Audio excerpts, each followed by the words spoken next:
Partnership retirement of A partner part 4 में इसमें हम समझेंगे आज adjustment for reserves and accumulated profits and losses. जब पार्टनरशिप के केस में कोई पार्टनर रिटायर होता है तो उस समय पर बैलेंस शीट में अगर कोई रिजर्व हैं, कोई प्रीवियस एक्यूमुलेटेड प्रॉफिट्स हैं, रिटेन्ड अर्निंग्स हैं या कोई लॉसेज हैं तो उनका क्या ट्रीटमेंट किया जाता है, क्यों ऐसा करते हैं और किस तरीके से करते हैं, इसको हम समझेंगे आज के इस लेक्चर में। Adjustments for reserves, accumulated profits and losses, इन सभी का सबसे पहले मतलब समझते हैं कि रिजर्व्स का मतलब क्या होता है। रिजर्व का मतलब होता है कि पूर्व के वर्षों में, प्रीवियस ईयर्स में जब कभी हमारी फर्म को कोई प्रॉफिट हुआ था तो कुछ प्रॉफिट का हिस्सा हमने इसलिए रख लिया था कि फ्यूचर में जब कभी ज़रूरत पड़ेगी तो इसको यूज कर लिया जाएगा। मतलब उसको पार्टनर्स में बांटा नहीं था बल्कि बचा के रख लिया गया था। रिजर्व का मतलब है बचाया गया प्रॉफिट का पैसा। The amount of profits which has been retained and has been kept for some uses in the future, वो हो गया रिजर्व। ये बचाए गए प्रॉफिट्स हैं। एक्यूमुलेटेड प्रॉफिट, एक्यूमुलेटेड प्रॉफिट का मतलब होता है ये भी रिजर्व ही होते हैं, एक्यूमुलेटेड प्रॉफिट्स भी। अंतर केवल इतना होता है कि जब हम जान करके मतलब सोच समझ करके वेल थॉट प्लान के साथ अपने प्रॉफिट्स का कुछ हिस्सा रिजर्व में रखते हैं तो ये रिजर्व कहलाता है। लेकिन अगर प्रॉफिट एंड लॉस अकाउंट में, प्रॉफिट एंड लॉस अकाउंट में ही बाकी खर्चों को पे करने के बाद उसी में अगर बैलेंस बना रहता है प्रॉफिट्स का तो उसको एक्यूमुलेटेड प्रॉफिट कहते हैं। एक्यूमुलेटेड प्रॉफिट यानी कि संचित लाभ, मतलब पिछले वर्षों में जब कभी लाभ हुआ था तो कुछ प्रॉफिट्स ऐसा रह गया था जिसको ना तो हमने रिजर्व में ट्रांसफर किया और ना ही हमने उसको पार्टनर्स को दिया। इस तरीके से वो प्रॉफिट ही बना रहा और किसी एक ईयर का प्रॉफिट, फिर उसके बाद दूसरे ईयर का प्रॉफिट उसमें जुड़ गया, फिर उसके बाद किसी तीसरे ईयर कुछ प्रॉफिट जुड़ गया। इस तरीके से जो इकट्ठा होकर मिल करके बनता चला गया इसको हम बोलते हैं एक्यूमुलेटेड प्रॉफिट्स। तो एक्यूमुलेटेड प्रॉफिट्स भी प्रीवियस ईयर्स के प्रॉफिट्स हैं जो आज फर्म के पास अवेलेबल हैं। अब बात आती है लॉसेज की। तो लॉस क्या होते हैं? जैसे प्रॉफिट्स होते हैं प्रीवियस ईयर के, ठीक वैसे ही प्रीवियस ईयर के लॉस भी हो सकते हैं। अब एज पर रूल या रिक्वायरमेंट के हिसाब से, अकाउंटिंग ट्रीटमेंट के हिसाब से अगर किसी फर्म को लॉस होते हैं तो जैसे प्रॉफिट बांट दिए जाते हैं पार्टनर्स में, ठीक वैसे ही जो लॉस होते हैं पार्टनर्स को, उन लॉसेज को पार्टनर्स से चार्ज किया जाना चाहिए। लेकिन कभी कभी ऐसा होता है कि जब जिस ईयर में लॉस होता है उस ईयर में इस लॉस को चार्ज नहीं किया जाता पार्टनर से और ये प्रॉफिट एंड लॉस अकाउंट के डेबिट बैलेंस में ही बना रहता है। प्रॉफिट एंड लॉस अकाउंट का डेबिट बैलेंस ही लॉस कहलाता है। इस बात को आप लोग ध्यान रखेंगे। तो प्रॉफिट एंड लॉस अकाउंट का अगर कोई डेबिट बैलेंस है मतलब लॉस है, अगर वो पार्टनर से चार्ज नहीं किया है, उस लॉस को पार्टनर से नहीं लिया गया है तो इसका मतलब वो लॉस भी हमारी बुक्स में दिखता रहेगा। ऐसे ही किसी एक वर्ष का लॉस, दूसरे वर्ष का लॉस फिर हो सकता है, तीसरे वर्ष का लॉस फिर हो सकता है और इस तरीके से ये लॉस भी इकट्ठा होता चला जाता है तो हम इसको एक्यूमुलेटेड लॉस कहते हैं, यानी कि संचित हानियां। तो अब बात करते हैं इनका ट्रीटमेंट क्या होगा। जब कोई पार्टनर रिटायर होता है तो क्योंकि वो पार्टनर फर्म छोड़ करके चला जाने वाला है रिटायरमेंट के समय, इसलिए वो चाहेगा कि अगर प्रीवियस ईयर के कुछ प्रॉफिट्स रिजर्व के तौर पर फर्म के पास रखे गए हैं तो वो कहेगा कि भाई जब ये रिजर्व बनाए गए थे उस समय में भी पार्टनर था, इसलिए इनमें मेरा जो हिस्सा बनता है मुझे वो मिलना चाहिए। ठीक वैसे ही अगर एक्यूमुलेटेड प्रॉफिट्स हैं, पिछले वर्षों के प्रॉफिट, उनमें भी जाने वाला पार्टनर अपने हिस्से की मांग करेगा तो इसमें भी उसका हिस्सा दिया जाना चाहिए क्योंकि ये उस समय के प्रॉफिट्स हैं जब वो भी पार्टनर था। ठीक वैसे ही लॉस, अगर प्रीवियस ईयर्स के लॉस हैं तो जो पार्टनर रह जाएंगे वो कहेंगे कि भाई ये जो लॉस हैं ये पिछले वर्षों के हैं जिस समय रिटायर होने वाला पार्टनर भी फर्म में पार्टनर था, हिस्सेदार था, तो इसलिए जो पार्टनर जा रहा है, रिटायर हो रहा है, उसको भी ये लॉस बियर करने चाहिए। इस कारण से इनका एडजस्टमेंट रिटायरमेंट के समय पे किया जाता है। अब जानते हैं कि इसकी जर्नल एंट्री किस तरीके से की जाती है जब कोई पार्टनर रिटायर होता है। तो जब कोई पार्टनर रिटायर होता है तो हम जर्नल एंट्रीज के माध्यम से इन सब को ट्रीट करते हैं। जर्नल एंट्री किस तरीके से की जाती है, सबसे पहले देखते हैं कि अगर पुराने कोई रिजर्व हैं या एक्युमुलेटेड प्रॉफिट्स हैं तो इनको बांटने की एंट्री किस प्रकार से की जाएगी। हम जानते हैं कि रिजर्व या एक्युमुलेटेड प्रॉफिट्स, इनका जो बैलेंस होता है बुक्स में वो क्रेडिट रहता है। तो अब चूंकि ये रिजर्व या ये एक्युमुलेटेड प्रॉफिट हमें बांटने हैं सभी पार्टनर्स में, पुराने पार्टनर्स में, पुराने रेशो में, तो इसलिए हम रिजर्व्स को या एक्युमुलेटेड प्रॉफिट्स को डेबिट कर देते हैं और इसकी एंट्री बनती है। अगर एक्युमुलेटेड प्रॉफिट्स हैं, मान लो केवल प्रॉफिट एंड लॉस अकाउंट का क्रेडिट बैलेंस दिया हुआ है तो हम यहाँ पे लिखेंगे कि profit and loss account debit. ऐसा करने से वो प्रॉफिट खत्म हो जाएगा। ठीक वैसे ही अगर कोई रिजर्व है तो हम उसकी भी एंट्री करेंगे कि रिजर्व अकाउंट डेबिट, रिजर्व को भी हम डेबिट कर देंगे। इस रिजर्व की जगह जनरल रिजर्व भी हो सकता है, एक ही बात है, और इस रिजर्व को हम रिजर्व फंड भी बोल सकते हैं। यहाँ पर ट्रीटमेंट के उद्देश्य से यहाँ पे इसकी भी एक ही बात है। हालांकि रिजर्व में और फंड में थोड़ा सा अंतर होता है, वो जानकारी के लिए मैं यहाँ पे स्पष्ट कर देता हूँ। रिजर्व का मतलब होता है कि प्रॉफिट्स में का जो बचाया गया पैसा है अगर वो फर्म में ही रखा हुआ है तो हम उसको बोलते हैं रिजर्व। लेकिन अगर प्रॉफिट में से जो पैसा हमने रिजर्व के तौर पे बचाया था, फर्म ने सोचा कि चूंकि ये पैसा फर्म में रखा है तो बेटर है इस पैसे को कहीं बाहर रख दिया जाए ताकि कुछ इंटरेस्ट के तौर पे कुछ इनकम भी मिल जाए। तो इस तरीके से जब बचाए गए रिजर्व्स का पैसा बाहर, चाहे हम किसी बैंक के एफडी में रख दें, चाहे हम कोई गवर्नमेंट बॉन्ड में लगा दें, चाहे अन्य किसी नेशनल सेविंग सर्टिफिकेट या अन्य किसी भी हम फाइनेंशियल इंस्ट्रूमेंट में ये पैसा इन्वेस्ट कर देते हैं, तो ऐसा रिजर्व फिर फंड कहलाता है।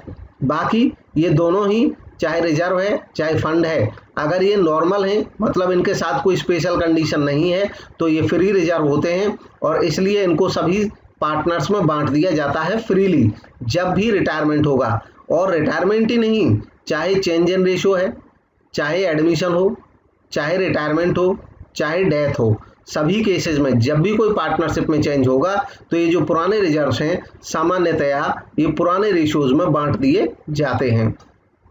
तो प्रॉफिट एंड लॉस अकाउंट हो गया, रिजर्व फंड हो गया, इसके अलावा अन्य भी रिजर्व हो सकते हैं।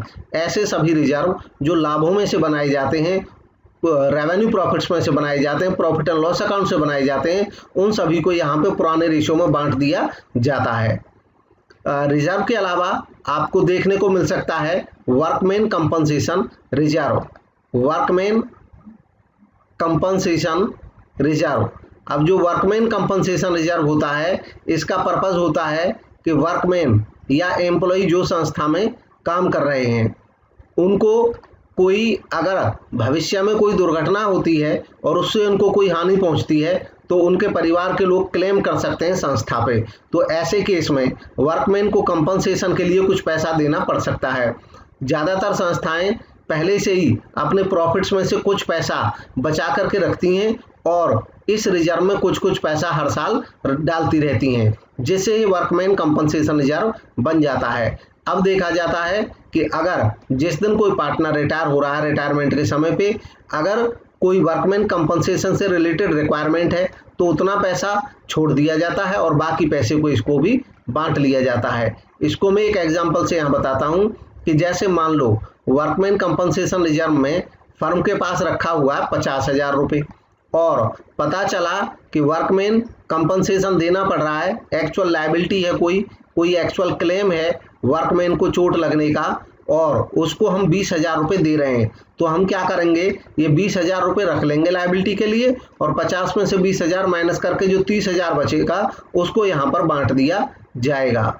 अगर मान लो ये लायबिलिटी पूरे 50,000 की है तो 50,000 का ही हमारे पास फंड था और 50,000 ही हमें लायबिलिटी में रख रहे हैं, तब हम कोई भी पैसा यहाँ पे नहीं बांट पाएंगे। इसकी एक तीसरी सिचुएशन भी बता देता हूँ, इसको भी ध्यान से सुन लेंगे। ऐसा भी हो सकता है कि वर्कमैन कंपनसेशन रिजर्व हमारे पास 50,000 का था लेकिन एक्चुअल में जो लायबिलिटी है वो 60,000 की है। अगर ऐसा होगा तो क्या करेंगे, तो इसका मतलब है कि हमारा सारा रिजर्व तो इस लायबिलिटी के लिए रह जाएगा, तो बचेगा तो कुछ है ही नहीं, बटेगा तो कुछ है ही नहीं रिजर्व, उल्टा हमें 10,000 रुपये और चाहिए। और ये जो 10,000 रुपये चाहिए, अब चूंकि हमारे पास रिजर्व जो पहले था वो कम है, तो एक्स्ट्रा 10,000 रुपये जो चाहिए ये एक्स्ट्रा लॉस है, और जो लॉस है इसको रिवैल्यूएशन अकाउंट में हम दिखाएंगे लॉस को, यानी कि रिवैल्यूएशन के डेबिट में ये पैसा चला जाएगा, ये रिवैल्यूएशन के लिए लॉस होगा। खैर आगे बढ़ते हैं, रिजर्व के डिस्ट्रीब्यूशन से रिलेटेड बाकी न्यूमेरिकल्स करेंगे, उनमें ये कॉन्सेप्ट क्लियर हो जाएंगे, न्यूमेरिकल भी हम अभी सोल्व करेंगे इसके बाद। तो वर्कमैन कंपनसेशन रिजर्व भी बांट दिया जाता है। इसके अलावा एक और रिजर्व होता है इन्वेस्टमेंट फ्लक्चुएशन रिजर्व या इन्वेस्टमेंट फ्लक्चुएशन फंड।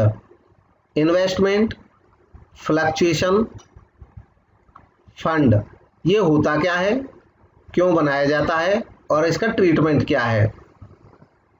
आमतौर पे संस्थाओं के पास जब कभी एक्स्ट्रा फंड हो जाते हैं तो ये संस्थाएं इन फंड्स को बाहर इन्वेस्ट कर देती हैं, जिससे कि इनको कोई इनकम मिलती रहे।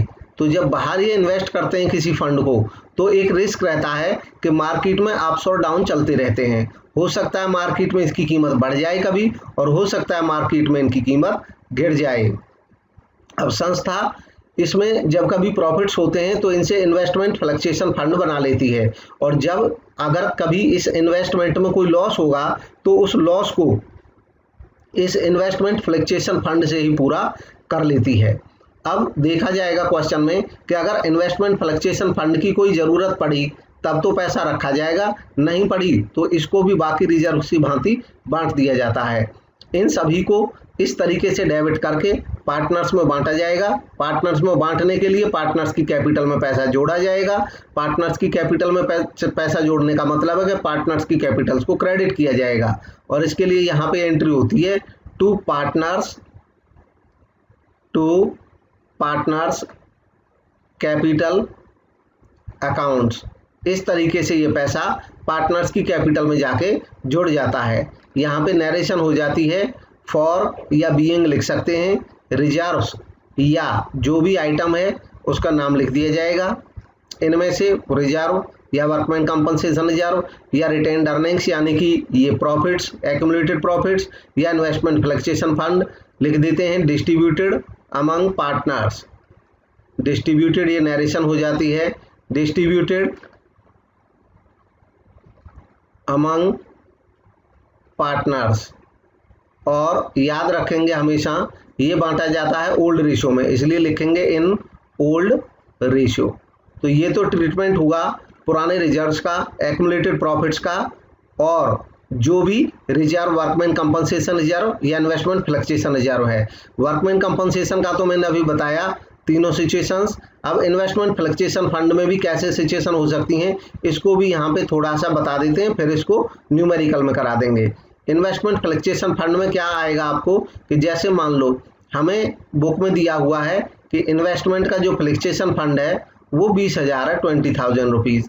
अब नई जानकारी बैलेंस शीट में दी है कि हमारी बैलेंस शीट में इन्वेस्टमेंट दिखाए गए हैं 30,000 के, और नीचे जानकारी दी गई है कि जब अभी ये चेंज हो रहा है यानी कि जो पार्टनर रिटायर हो रहा है इस समय पे इन्वेस्टमेंट का हमने जो नई वैल्यू पता की मार्केट में तो वो वैल्यू थी 25,000। इसका मतलब क्या हुआ, हमारे इन्वेस्टमेंट 5,000 रुपये से कम हो चुके हैं। तो ये 5,000 रुपये से कम हो चुके हैं। अगर हमारे पास इन्वेस्टमेंट फ्लक्चुएशन फंड नहीं होता तब तो ये 5,000 रुपये हम दिखाते रिवैल्यूएशन में, जैसे हमने पिछले वीडियो में बताया था रिवैल्यूएशन अकाउंट बनाते समय लॉस दिखाते, रिवैल्यूएशन में लॉस हो जाता है।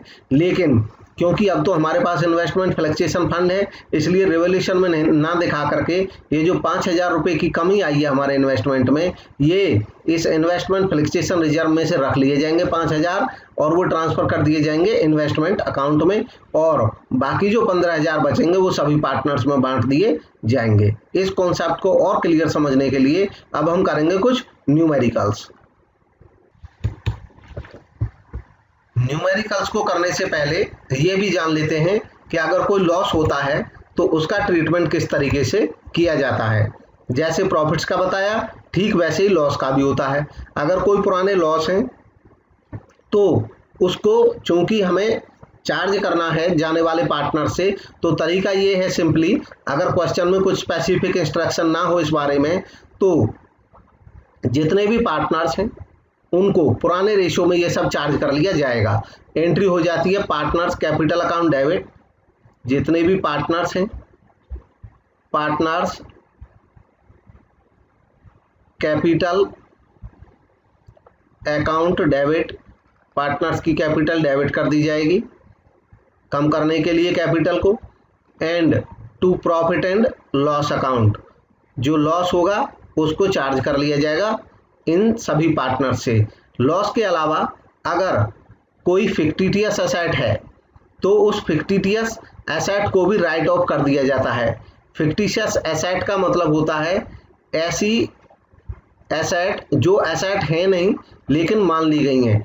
एक्चुअल में फिक्टिशियस एसेट का मतलब होता है ऐसे एक्सपेंसेस जो हम कर चुके हैं, ऐसे एक्सपेंसेस जो हम कर चुके हैं उनसे अब कोई रिकवरी हो नहीं सकती है, इसलिए हमारे लिए वो लॉस हैं, लेकिन किसी कारणवश हमने पुराने प्रॉफिट एंड लॉस अकाउंट में उनको चार्ज नहीं किया था और वो बुक्स में एज इट इज बने हुए हैं। तो जो पुराने एक्सपेंस हैं, क्योंकि अब रिटायरिंग पार्टनर छोड़ के जा रहा है तो बाकी पार्टनर चाहेंगे कि ये पुराने जो एक्सपेंस हैं, क्योंकि ये पुराने टाइम से संबंधित है, जब पार्टनर था, रिटायर होने वाला पार्टनर ये उस समय से रिलेटेड है, इसलिए इसका लॉस भी सभी को चार्ज होना चाहिए। तो ऐसे लॉसेस को भी चार्ज कर लिया जाता है। इसके एग्जांपल हैं जैसे advertisement suspense account, advertisement suspense account, ये फिक्टिटियस एसेट का एक एग्जांपल है, इनको भी चार्ज कर लिया जाता है ओल्ड रेशियो में सभी से। नरेशन अगर इसकी करेंगे तो इस तरीके से होती है, फॉर या बीइंग जो भी लिखना चाहते हैं लिख सकते हैं, यहाँ पे लिख देते हैं लॉसेस या जो भी आइटम होगा। अगर कोई फिक्टिटियस एसेट है जैसे advertisement suspense account, suspense account, तो लिख दिया जाता है चार्ज्ड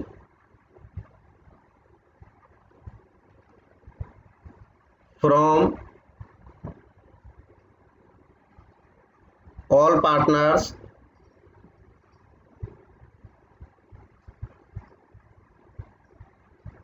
इन ओल्ड रेशियो। इस तरीके से ये एंट्री कर दी जाती है। अब कुछ एग्जाम्पल्स की मदद से इस कॉन्सेप्ट को और क्लियर कर लेते हैं। सबसे पहले देखते हैं XYZ आर पार्टनर्स, ये TS ग्रेवाल की बुक से लिए गए न्यूमेरिकल्स हैं, और क्योंकि थोड़ा छोटा दिखेगा लेटर, हो सकता है समझ नहीं आए, तो इसलिए TS ग्रेवाल की बुक निकाल लें, उसमें ये न्यूमेरिकल सोल्ट में सब मिल जाएंगे। XYZ पार्टनर्स हैं, प्रॉफिट्स को शेयर करते हैं 3:2:1 में। ये इनका ओल्ड रेशियो है XY और Z का। Z रिटायर होता है 1 अप्रैल 2020 को, ऑन द डेट ऑफ जेड्स रिटायरमेंट। जेड के रिटायरमेंट के समय following balances existed in the books of the firm. जब जेड रिटायर होता है तो ये बैलेंसेस बुक्स में दिए गए हैं। दिया है जनरल रिजर्व है 90,000 का, प्रॉफिट एंड लॉस अकाउंट का डेबिट बैलेंस है 15,000 का। तो जनरल रिजर्व तो रिजर्व है, प्रॉफिट एंड लॉस अकाउंट का डेबिट बैलेंस जब P&L में होता है तो इसका मतलब होता है कि ये लॉस है, ये लॉस है जो कि बुक्स में दिखा है, बुक्स में दिख रहा है, इसका मतलब ये अभी तक चार्ज नहीं किया है, पार्टनर्स से लिया नहीं गया है। Employees provident fund, employees provident fund ये एम्प्लॉइज के भविष्य निधि का पैसा होता है।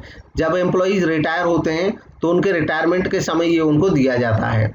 एम्प्लॉय प्रोविडेंट फंड ये एम्प्लॉइज का पैसा है, इसमें मालिकों का कुछ नहीं होता है, पार्टनर्स का, इसलिए ये एक थर्ड पार्टी लायबिलिटी है और इसको नहीं बांटना है बिल्कुल भी कभी भी पार्टनर्स में, क्योंकि ये पार्टनर्स का पैसा है ही नहीं, एम्प्लॉइज का है। नेक्स्ट है workman compensation reserve. Workman compensation reserve ये वर्कमैन को कंपनसेट करने के लिए पार्टनर्स ही बनाते हैं अपने प्रॉफिट्स में से, क्योंकि ये पार्टनर अपने प्रॉफिट में से बनाते हैं, इसलिए अगर इसकी कोई ज़रूरत पड़ती है तब तो ठीक है और नहीं पड़ती है तो इसको बांट दिया जाता है। अब इसमें साफ साफ लिखा है which was no more required, अब इसकी ज़रूरत नहीं है तो बांट दिया जाएगा सभी पार्टनर्स में। पास necessary journal entries for the adjustment of these items on Jades retirement. Z के रिटायरमेंट के समय जर्नल एंट्री कीजिए इसकी, तो जर्नल एंट्री करेंगे, इसका फॉर्मेट जरूर बनाना है जर्नल का, हालांकि मैं यहाँ पे डायरेक्ट करूँगा, जर्नल एंट्री हम बनाएंगे, डेट लिखेंगे, डेट वाला जो कॉलम होता है उसमें जिस दिन वो रिटायर हो रहा है वो डेट लिखी जाएगी सारी एंट्रीज में। 1 अप्रैल 2020 यहाँ पे लिख देंगे 1 अप्रैल 2020, ये डेट हो गई। अब सबसे पहली एंट्री करते हैं, तो इसमें कहा है जनरल रिजर्व 90,000 का बांट दिया जाएगा सभी पार्टनर्स में ओल्ड रेशो में। ओल्ड रेशो उनका 3:2:1, तो इसके डिस्ट्रीब्यूशन की एंट्री हो जाएगी। यहाँ पे लिख देंगे general reserve account debit, reserves का जो बैलेंस रहता है वो क्रेडिट रहता है। अब जब हम इसे बांटेंगे तो डेबिट कर देंगे, तो एंट्री हो जाएगी general reserve account debit. Even चाहें तो इन सबको हम इकट्ठा भी बांट सकते हैं, एक साथ भी बांट सकते हैं। जनरल रिजर्व डेबिट हो जाएगा। प्रॉफिट एंड लॉस अकाउंट, ये तो लॉस है तो ये चार्ज करने वाला आइटम है। एम्प्लॉइज प्रोविडेंट फंड, इसका कुछ होगा नहीं, बाहरी लायबिलिटी है। वर्कमैन कंपनसेशन रिजर्व भी इसके साथ बांटा जा सकता है, इनको मिलाकर बांट सकते हैं। वर्कमैन कंपनसेशन रिजर्व चाहे तो एंट्री अलग अलग कर सकते हैं या एक ही एंट्री में भी बांट सकते हैं, क्योंकि दोनों की नेचर एक है और एक ही डेट पर दोनों को बांटना है, तो दोनों डेबिट हो जाएंगे। जनरल रिजर्व है 90,000 90,000 रुपये का, और वर्कमैन कंपनसेशन रिजर्व है 12,000 रुपये का। मैं फिर से कह रहा हूँ कि इनकी एंट्री अलग अलग भी कर सकते हैं और एक साथ भी कर सकते हैं, अभी मैं एक साथ कर रहा हूँ। टू एक्सेस कैपिटल अकाउंट, दोनों ही तरह सही रहेगा, चाहे एक साथ कर दें चाहे अलग अलग। एक्सेस कैपिटल अकाउंट, एक्स की कैपिटल में पैसा भेज देंगे। टू वाईज कैपिटल अकाउंट, ये वाई की कैपिटल में चला जाएगा। और टू जेड्स कैपिटल अकाउंट, ये जेड की कैपिटल में जुड़ जाएगा। टू जेड्स कैपिटल अकाउंट, अगर कैपिटल फिक्स्ड हो तो यहाँ पे कैपिटल्स की जगह करंट अकाउंट आ जाता है, क्योंकि कैपिटल फिक्स्ड है, इसका मतलब चेंज नहीं करनी है, तो बाकी जो एडजस्टमेंट है उनको करंट में रखते हैं।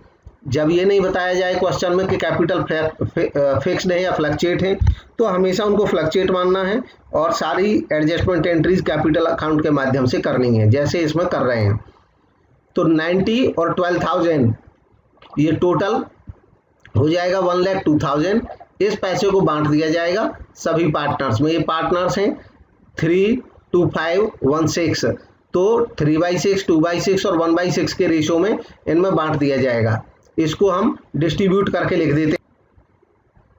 इसको बांटेंगे जब, तो यहाँ पे ये 1/6 है, तो इसका 1/6 निकाल लेंगे, बाकी पार्टनर्स का उसी की मदद से निकल आएगा। 1/6 निकालेंगे 1,02,000 का, तो ये आ जाएगा 6 1 जा 6 और 6 7 जा 42, 17,000 आ गया इसका। तो यहाँ पे लिख देंगे 17,000 जेड के अकाउंट में। बाकी इसका 2/6 है, तो 17 को 2 से मल्टीप्लाई करेंगे, वो आ जाएगा 34,000। और इसका 17 को 3 से मल्टीप्लाई कर देंगे, तो इसका आ जाएगा x का, ये आ जाएगा 51,000। इस तरीके से सभी पार्टनर्स को उनका जो ड्यूज था वो मिल गया। तो ये तो हुआ प्रॉफिट के लिए। अब ऐसे ही हमारे पास जो लॉस है वो चार्ज किया जाएगा सभी पार्टनर्स से। लॉस है 15,000 का, तो इसकी एंट्री इसके विपरीत हो जाएगी, डेट यही रहेगी। एंट्री हो जाएगी एक्सेस कैपिटल डेबिट, यहाँ पे लिख देंगे X's capital debit, Y's capital debit, जेड्स capital debit, to profit and loss account. Profit and loss account का डेबिट बैलेंस था, हमने क्रेडिट कर दिया, इससे ये फिनिश हो जाएगा, खत्म हो जाएगा। 15,000 रुपये था लॉस, ये चार्ज कर लिया जाएगा तीनों पार्टनर से ओल्ड रेशो में। ओल्ड रेशो 3:1 है, 3:5:1:6। फिर ऐसे ही यहाँ पे भी इसको डिवाइड करके देख लेंगे 6 से, और हमारे पास अमाउंट निकल करके आ जाएगी 6 2 जा 12 और 6 5 जा 30, 2,500। इसका आ जाएगा 2 टाइम्स इसका 5,000, इसका आ जाएगा 3 टाइम्स इसका 75,000। इस तरीके से दोनों एंट्रीज हो गई 7,500। नरेशन इनकी लिखना चाहेंगे। पहली एंट्री जो है इसकी नरेशन, यहाँ पे नरेशन लिखना जरूरी होता है। नरेशन लिखेंगे, नरेशन लिख जाएगा general reserve and workman compensation reserve distributed among the partners in old ratio. ठीक वैसे ही यहाँ पे जो लॉस चार्ज किया है इसकी एंट्री हो जाएगी loss charged from all partners in the old ratio. इस तरीके से ये क्वेश्चन कंप्लीट हो जाएगा। नेक्स्ट क्वेश्चन देखते हैं। इसमें है ABC पार्टनर्स हैं, इक्वल पार्टनर, यहाँ पे लिखा है इक्वल, इसका मतलब ये बराबर बराबर बांटते हैं। 31 मार्च को बुक्स क्लोज होती हैं, जर्नल एंट्री करनी है। जनरल रिजर्व के डिस्ट्रीब्यूशन की 40,000 रुपये का जनरल रिजर्व है at the time of retirement of B, जब बी रिटायर होता है। When 25% of balance of general reserve is to be transfer to investment fluctuation reserve. यहाँ पे एक नई जानकारी दी है इन्होंने कि जनरल रिजर्व के 25% को ये इन्वेस्टमेंट फ्लक्चुएशन रिजर्व में रखना चाहते हैं। तो पार्टनर्स अपनी सहमति से अगर वो एग्री हैं तो कुछ भी रख सकते हैं। हम क्या करेंगे, 40,000 का 25% भेज देंगे इन्वेस्टमेंट फ्लक्चुएशन रिजर्व में, एक रिजर्व बना देंगे और बाकी जो अमाउंट बचेगा वो बांट दिया जाएगा सभी पार्टनर्स में उनके ओल्ड रेशो में। तो इसकी जर्नल एंट्री करेंगे, डेट डालेंगे, जर्नल बनाएंगे,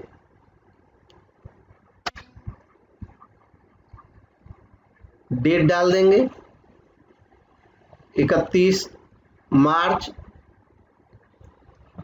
इसके बाद जर्नल एंट्री करेंगे, जर्नल एंट्री हो जाएगी जनरल रिजर्व के डिस्ट्रीब्यूट करने की। तो जनरल रिजर्व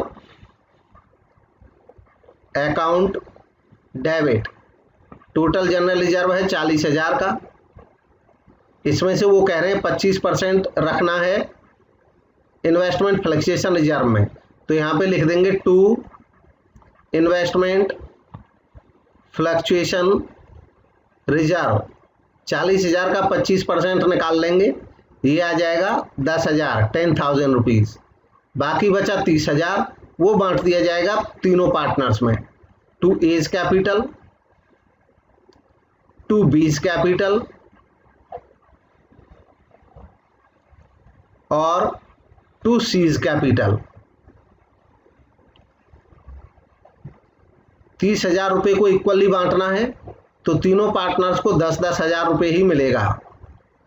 इस तरीके से ये जनरल रिजर्व का ट्रीटमेंट हो गया। इसकी नरेशन करेंगे तो नरेशन हो जाएगी फॉर या बीइंग, जो भी लिखना चाहें लिख सकते हैं। General reserve transferred to investment fluctuation fund and to partners capital accounts in old ratio. General reserve transfer कर दिया इन्वेस्टमेंट फ्लक्चुएशन फंड में और पार्टनर्स के कैपिटल अकाउंट में उनके ओल्ड रेशियो में। और एक न्यूमेरिकल देखते हैं, ये आया हुआ है CBSE एग्जाम्स में आए हुए हैं, 3 अलग अलग क्वेश्चन है ये। Give journal entry to distribute workman compensation reserve of 70,000।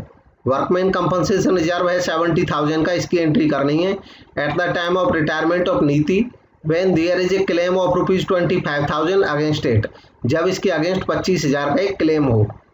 The firm has 3 partners Raveena, Niti और रजत। फर्म के 3 पार्टनर हैं, रवीना, नीति और रजत। क्वेश्चन में प्रॉफिट शेयरिंग रेशो नहीं दिया है, जब नहीं दिया होता है तो हमेशा इक्वल ही माना जाता है। 3 पार्टनर्स हैं, तीनों में इक्वली बांटा जाएगा। तो इसमें जर्नल एंट्री करेंगे। सबसे पहली जर्नल एंट्री जब करेंगे इसके लिए एक ही जो ए पार्ट है इसी की एंट्री करेंगे पहले। ये तीनों अलग अलग पार्ट हैं अपने आप में। तो एंट्री होगी वर्कमैन कंपनसेशन रिजर्व डेबिट। यहाँ पे लिखेंगे वर्कमैन कंपनसेशन रिजर्व डेबिट कर देंगे और जितना कहा है 70,000 रुपीज़ से। इन्होंने कहा है कि 25,000 का क्लेम है इसके अगेंस्ट, तो 25,000 क्लेम के लिए रख लेंगे। यहाँ पे लिख देंगे to claim for compensation. Compensation के लिए क्लेम रख लिया 25,000 का। बाकी जो बचा वो सभी पार्टनर्स में इक्वली बांट दिया जाएगा। कितना बच गया, ये बच जाएगा 45,000। 45,000 बाकी पार्टनर्स में बांट दिया जाएगा। टू रवीनाज कैपिटल, रवीनाज कैपिटल लिखेंगे। टू नीतीश कैपिटल एंड लिखेंगे टू रजत कैपिटल। तीनों पार्टनर्स में बांट दिया जाएगा इक्वली। 45 को इक्वली बांटेंगे तो तीनों को 15,000 और 15,000 मिल जाएगा। ये पहले पार्ट की एंट्री हुई।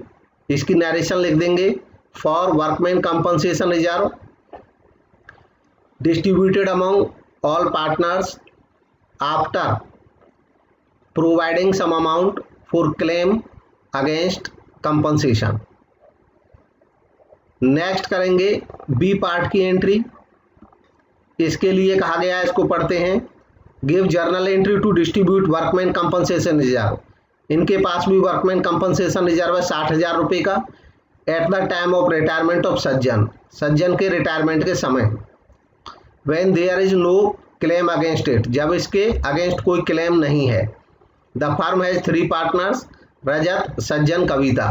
3 पार्टनर हैं फर्म के और कोई क्लेम नहीं है। क्लेम नहीं है तो पूरा 60,000 बांट दिया जाएगा और जर्नल एंट्री हो जाएगी इस केस में workman compensation reserve account debit.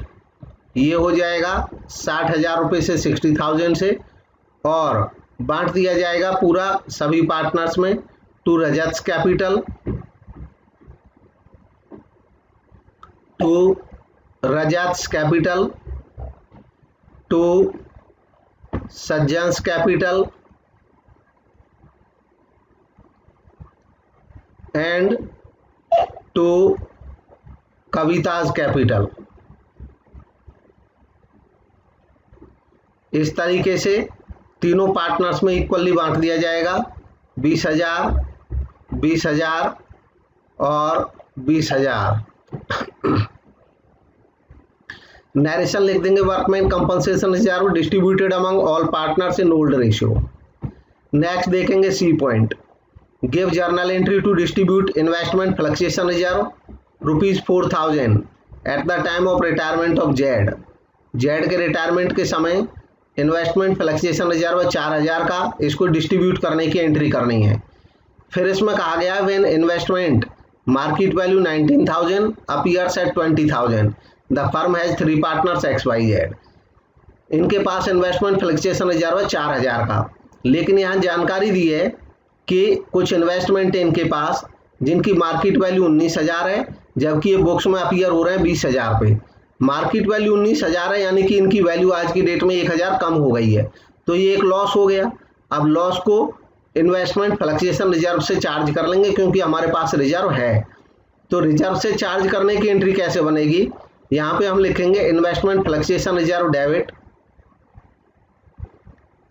Investment fluctuation reserve debit. ये हो जाएगा 4,000 से 1,000 रुपये हम ट्रांसफ़र कर देंगे इन्वेस्टमेंट में। अब इन्वेस्टमेंट में यहाँ पे क्यों कर रहे हैं इसका कारण बताते हैं अभी।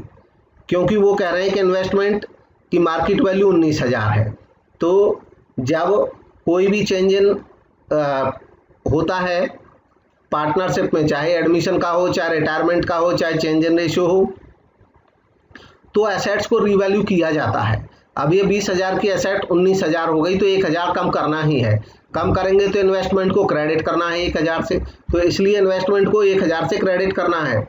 अगर मान लो इनके पास रिजर्व नहीं होता तो ये लॉस हम रिवैल्यूएशन अकाउंट में लिखते, तब revaluation account debit to investment. आपको रिवैल्यूएशन अकाउंट की एंट्री याद होगी, रिवैल्यूएशन डेबिट करते टू इन्वेस्टमेंट जब एसेट की कीमत कम होती है। लेकिन चूंकि हमारे पास रिजर्व है इसलिए हम ये 1,000 रुपये यहाँ रिजर्व से चार्ज कर लेंगे, रिवैल्यूएशन से चार्ज करने की जरूरत नहीं है। बाकी जो पैसा बचेगा उसको बांट देंगे पार्टनर्स में। To X's capital, to Y's capital and to जेड्स कैपिटल, और ये रह जाएगा 3,000 रुपया। और 3000 रुपया जो रह जाएगा हमारे पास ये इक्वली बटेगा सभी पार्टनर्स में, क्योंकि रेशियो दिया नहीं है इसलिए इक्वल माना जाएगा। तो 1000 ईच तीनों को मिल जाएगा। बस इसकी जर्नल एंट्री कर देंगे कि investment fluctuation reserve utilise for investment and remaining reserve distributed among all partners in old ratio. तो ये भी कंप्लीट हुआ। तो ये था डिस्कशन आज adjustment for reserves and accumulated profits या लॉसेस के बारे में, जब कोई पार्टनर रिटायर होता है उस समय पर। उम्मीद है समझ आया होगा, और इससे रिलेटेड कोई सजेशन, कोई सुझाव देना चाहते हैं तो कमेंट के माध्यम से दे सकते हैं। Thank you for watching.